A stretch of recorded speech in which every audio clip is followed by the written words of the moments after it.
What's going on, guys? My name is Cactus Quaid. Welcome to a teeny tiny wincy bincy tutorial, quote unquote tutorial on the F-14, how to use its radar. But I have something to mention first about my channel. If you guys want to skip right to the F-14 mumbo jumbo, click on that. If you guys want to skip straight to the F-14 gameplay, click on that. Now, for everybody that's still here, hi, how's it going? I just wanted to mention I am back from vacation. I took a little bit of time off after doing that Spooktober challenge. Played a lot of games, 31 games in total. Not really, because we did a lot of parts, like upwards of part 4 on some games. Top 3 games. If I had to rate them by scariness, Madison, yeah, up there. That game is no fair with how scary that game was.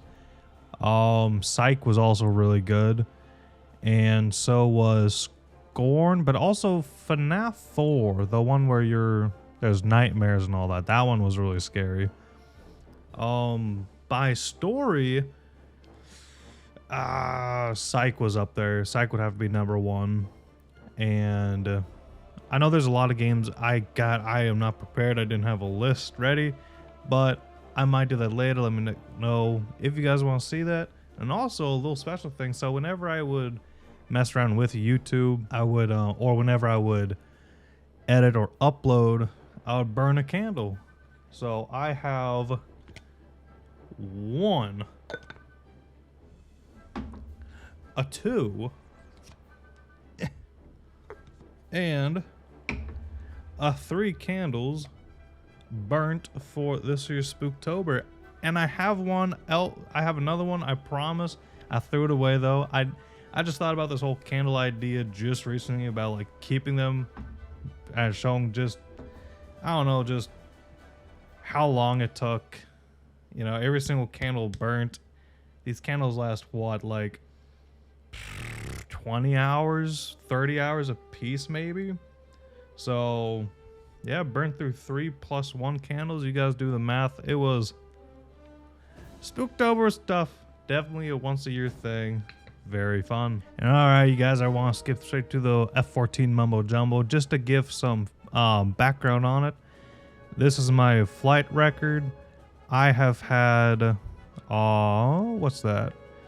73 battles in the F-14, win rate 57%. 78 victories, or 78 respawns, 58 deaths, 118 air-to-air kills, 27 ground kills, silver lines, and research. I know a thing or two about this plane, and it is funky. The radar is a little funky, and when I first started playing this plane, there wasn't really a good tutorial on how to do it, but I'll try to explain the best I can.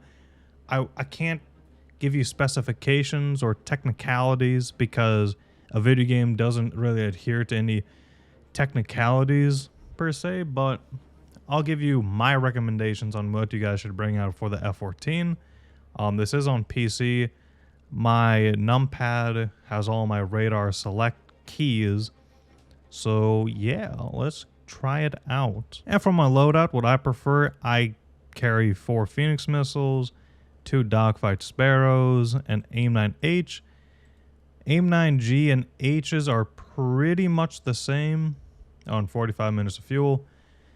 AIM-9Gs and H's are technically the same, but the H has a faster tracking head, but you can't really see that in this game. So as you can see on our radar, you have SRC PD. What does PD mean? That means Pulse Doppler.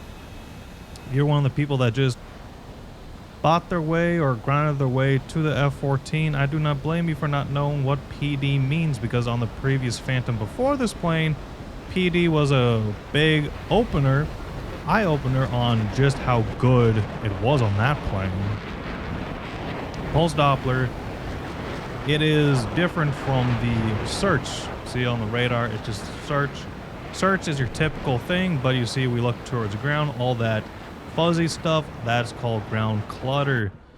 Now if we swap back to a Pulse Doppler, we won't get any of that ground clutter. What it does, it looks for incoming threats, like people coming towards us. Those are the guys that will blip up. The only bad thing about that, I'll explain later about the Phoenix missiles, is when you turn away from a pulse Doppler radar, you're going to drop that radar spike from the other guy. So if I'm tracking a guy with pulse Doppler and they turn around and go 180 and fly away, I can't track them anymore, and I'll lose any missile lock, any missile tracking I have. TWS is tracking while searching.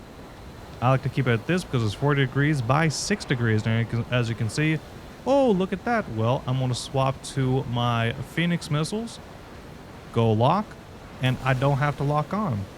I swap to another target, search, lock, launch. Find another one, boom, boom, boom. Another one is probably AI. Boom, birds away. Now we turn around. Like I said, this is my recommendation on what to do with F-14. It's not always efficient, but turning away, like I was saying with Pulse Doppler, it will drop you from the enemy's track.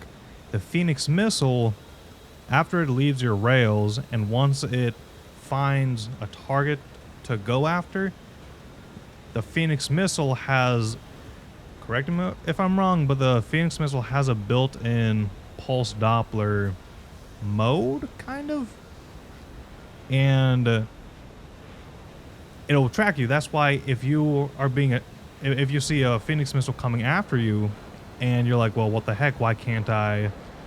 Well, let me take care of this guy. Birds away. Oh, got a little heat seeker probably. Come on. All right, we got no sauce with that.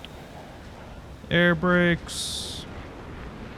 No stop. Air brakes off. Heat seeker.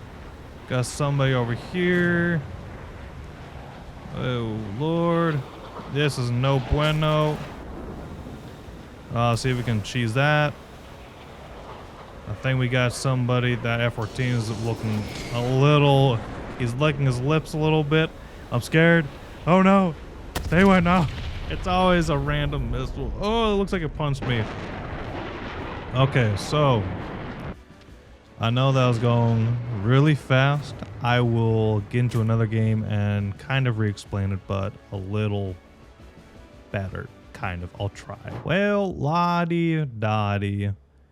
This is fun. Not really. We are on Canyon.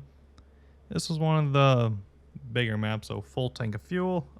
But on the bright side, it gives us a good opportunity to explain the radar a little bit better. So we went over to Pulse Doppler. Just to reiterate, Pulse Doppler negates ground clutter or clutter in general, and it only targets enemies that are coming after you or friendlies too, inbound threats or inbound things, and this also includes missiles. The downside to that is as soon as the enemy turns away from you when you got them on Pulse Doppler, you're going to lose a track because they're not going towards you anymore. So let's hop back over to TWS again. TWS is track while searching. As you can see, the radar range, I like to keep it at 93 kilometers. That seems like a good little sweet spot for me personally. And the width of the radar, 40 by 6, 80 by 4. 40 by 6 works better for me. And as you can see, we're tracking while searching. Now, that guy does not know that we're tracking onto him because there's a track while search. It doesn't give him a radar ping. Now, if I press the 7 button, it won't let me. But if that's an enemy, and if I go to radar lock him, then he's gonna get pinged. And now, you saw with our Phoenix missiles, we did not have to give a solid lock. That's because the Phoenix missiles are weird. They're just, you know, you just throw them out there. They got a mind of their own. They're going. And then when they see somebody, because a Phoenix missile emits its own pulse Doppler radar, then it'll, oh, look at that, and start go towards that plane. Now let's see if we can find anybody. I would like to take care of those AI bombers because those are annoying. I don't think we see anybody. We see somebody at 92 that looks like the AI people. I'll probably launch my Phoenix missiles at that. Now the Phoenix missile has what? 150 kilometer launch range, but 16 kilometer lock range. That means from its flight distance, it'll just go based off of your TWS, the trajectory, go, and then at 16 kilometers is going to look at something and the missile will go. What else do we got here? We got Search PDV. Search PDV, to be honest with you, I don't really understand it too much. From what that's Pulse Doppler vertical. Apparently, it's better at vertical tracking, but don't bother with it, honestly. Then we're back down to search. Search is your typical search. Search can be countered by chaff really easily and all this and that, but you do have the added benefit to where if an airplane is flying away from you, you can keep your radar lock because, you know, you're searching, you're pinging off him, but then if he goes into the ground, your radar can be confused with ground clutter. Now we got these AI guys over here that go fast as all living heck, so we will definitely use our Phoenix missiles on them. We're gonna stop burning so much fuel. This thing sucks through fuel like crazy. So we got our Phoenix missiles ready. Weapon select. That's another thing you guys have to understand when you get this plane. You gotta know how to use weapon select. Again, if you're one of the people that just got a premium, grinded your way, didn't bother with the Phantoms, you might have an issue with that because with the Phantom, you really, you really got used to weapon selecting. That is for sure. Now let's see if we can take care of all these AI peeps. Boom. Now let's go over the things I don't really know about these missiles. I do not know if they auto-lock onto allies. That auto-lock feature is called bulldogging. I don't know if they bulldog onto allies. I don't know if they bulldog onto themselves. There's some things I don't know about this plane, and I'll probably be wrong with a lot of things I'm saying right now, but it's all a learning curve. That's all this game is a big old learning curve. And we got an A-10 down there, F-104C, there's one. Can I get all of them? Almost. Then we got some hits on them. Well, darn, it looks like my missiles went for the same target, so that's something to keep in mind, I guess. Your missiles will track onto, like, two missiles will go to one target. So that kind of sucks. We'll go ahead and launch a Sparrow at this guy. Why not? Sparrow is saucy. I love the Sparrow. Boom. Easy peasy. Lemon squeezy. Oh, look at this little trick. Hold on. You have to get to a low enough speed here. It really works around 600 kilometers an hour. Okay, so if you're on computer and your WASD are keybound to your elevator and ailerons, you just hit your rudder, your ailerons, and your elevator all at the same time, and you can do this. Whee! You can pull a little Maverick maneuver. Actually, I'm gonna do it again with the other side. Well, let me take care of this guy. Oh, never mind, he's dead. Yeah, look at this. You can drift in midair. That is really cool. Well, I do not know where anybody's at. This is quite the annoying map. Well, there we go. We got the other AI. Oh, and I almost forgot. So you got your radar, right? You got your lock mode, but then you have this little bleep loop thing. It goes out to 9 kilometers. Yeah, you can't go any further. Very tight like a straw. ACM PD. What does that mean? ACM PD means Advanced Combat Mode Pulse Doppler. We already went over what Pulse Doppler is. Advanced Combat Mode. This is on other planes. And I want to say I can swap. Yeah, ACM normal, ACM Pulse Doppler. Right. So most planes just have ACM. What this allows you, it sends out a constant feed for your airplane wanting to track. And it is very, very, very, very, very, very, very, very, very good for when an airplane is coming inbound 3 kilometers and you don't have time to, like, you know, swap and do all this crap. All you gotta do is before you get into your dogfight, you keep on ACM, and then as soon as the person's coming after you, you got instant lock, and you can just, yeah, you can chuck out a sparrow. And that's how you can do those really nifty moves. It makes you feel pretty cool.